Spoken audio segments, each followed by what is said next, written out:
Amerika Serikat telah melancarkan serangan militer ke Iran.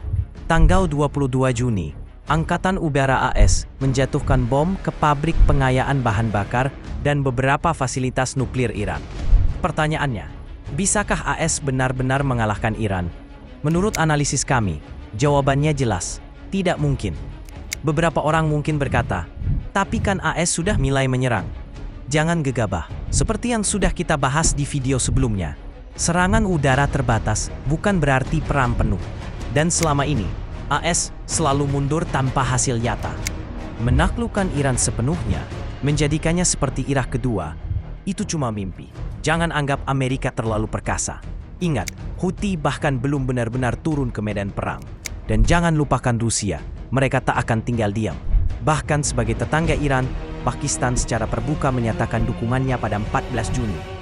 Kalau sampai Iran menerima rudal bendera merah, drone pelangi, dan sistem tempur lengkap seperti J-10C, maka mitos keperkasaan militer AS bisa runtuh dalam sekejap. 1-2 serangan udara belum membuktikan apa-apa. Mari kita kupas dari berbagai sisi. Pertama, dari sisi kekuatan militer.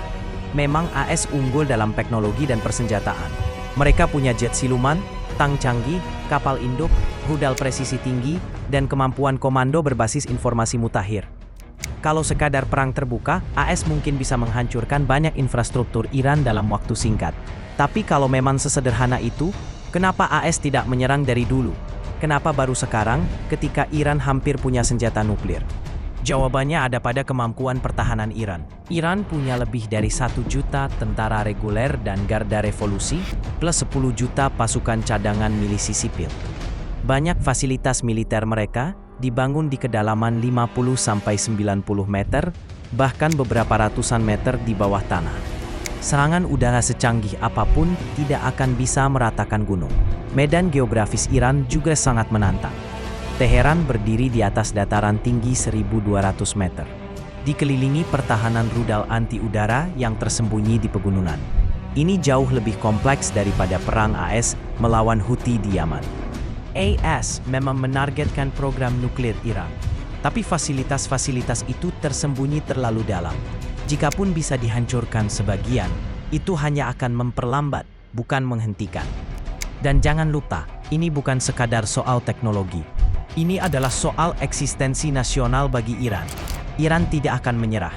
Kedua, faktor geopolitik dan aliansi. Iran tidak sendirian. Rusia dan Iran adalah mitra strategis dekat. Meskipun Rusia sedang terlibat dalam perang Ukraina, mereka tetap mendukung Iran secara politik dan militer. AS sudah pernah menghabiskan lebih dari $1 miliar untuk melawan Houthi selama 2 bulan. Dan hasilnya mundur dengan malu. Kalau Houthi saja bisa membuat AS kewalahan, bayangkan jika mereka bersatu dengan Iran dalam satu front. Kemenangan jadi sangat tidak realistis. Jadi mari kita realistis. Ya, militer AS masih nomor 1 di dunia. Tapi Iran punya pertahanan berlapis, medan sulit, dan sekutu kuat. AS pasti sudah merencanakan serangan udara terbatas.